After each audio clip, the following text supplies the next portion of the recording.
Greetings, people of the internet! I am LUCHA MAN! And welcome to LUCHA MAN Reviews! Now, in my previous review, I said I had to review 2 books.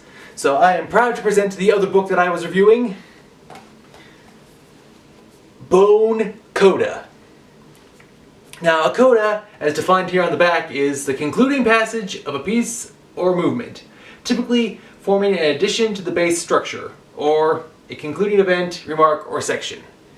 And if that is true, then this is the final work to be published by Jeff Smith. Bone is a great series, and when I saw this was available for purchase, I was like, oh man, another Bone work? Yes! Bone first started published back in 1991, so this is its 25th anniversary. Now, if you haven't read Bone, Bone is a great series. I highly recommend it. It's been 25 years, and it's come in many formats. It's in 26 languages. Now you can either read it as the black and white comics, or in color. It comes in like 9 volumes, or 1 really big, thick volume, depending on your choice.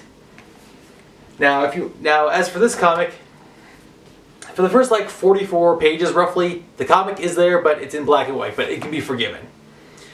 I've loved Bone for years, and it was really great. It was a 9-part series, and after the main series, we get like a little post-series events with Bone Tall Tales. We we get a prequel backstory, origin story in Rose. Now let's see. Tall Tales was illustrated by Jeff Smith, but he didn't write the story. Jeff Smith he wrote and illustrated this one. Rose was written by Jeff Smith but not illustrated. But here's what: there's like a major 3-part novel series that was illustrated by Jeff Smith but not written by him. It was The Quest for the Spark, and that's more of a novel with a few illustrations inserted here. But you don't want to hear about that. The point is, I give the Bone series a 10 out of 10. It's very great. I highly recommend it. If you haven't read it now, this is your chance. And now here's some images about the Bone work that I'm talking about for the Coda.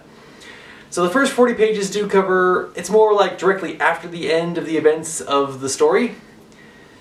The story was about 3 characters, Phony Bone, and Smiley Bone, the Bone cousins, and their adventures of, well, I don't want to spoil it for you if you haven't read it yet, but trust me, it is a very good series. And I was reading the book and I was like, it picks up right where it leaves off at the end of the series. Very, very good. I kind of wish there was more to it, but the book, it goes into other areas. And since we have Quest for the Spark, and Rose, and the Tall Tales, I guess that covers that. We never get to see Boneville because of how many people argue what it should or shouldn't look like. In these images and pages that I snapped, you can see the book is what it talks about what influenced Jeff Smith, like what comics and movies influenced his idea to make this creation. It talks about how his history. It says like how he first got into the cartooning business, how he became independently published and then picked up Scholastic, and how it was a great, interesting time for other cartoonists.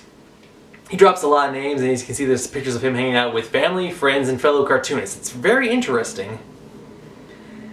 Also, it gives like for those of you who just want the cliff notes, it does give an overview of what happens in each chapter to some of the characters and the main story. It is very good, and near the end of the book it actually does an interview with Jeff Smith. So he has been doing this for 25 years, and if Coda really does mean the final concluding part that is adding on to the previous work, then I am sad to see it go, but I wouldn't mind seeing some more stuff of Bone because it's been so long. But this is pretty good. Like I said, I only wish that the cartoon was actually more than 44 pages long and actually gave us a little more to end with. But like I said, the other books are there for that reason. So Coda is really great. It's about 134 pages, roughly. I like it. It was very, very great. I picked it up at my local comic book shop. Great paperback. And it's great for the Bone fans. So I give Bone Coda a 9.5 out of 10. I like I like the backstory of the series. I like how it goes into an overview for those who haven't read the series. It might be a little spoilery, but seriously, check out the Bone series. It is really great. And like I said, this book is a 9.5 out of 10. It is very high up there. I highly recommend it. Well, that's all the time we have for this episode. I was glad to review this. Next week, we will be covering. I'll be covering the summer of Stephen Bomb before we go back to the regularly scheduled one Stephen episode per week. Still no idea where Adventure Time is, so Captain Jeff is kind of worried about that. And we'll be covering other reviews later on for this channel. Until next time, this has been Lucha Man for Lucha Man Reviews, saying thank you for watching and have a nice day.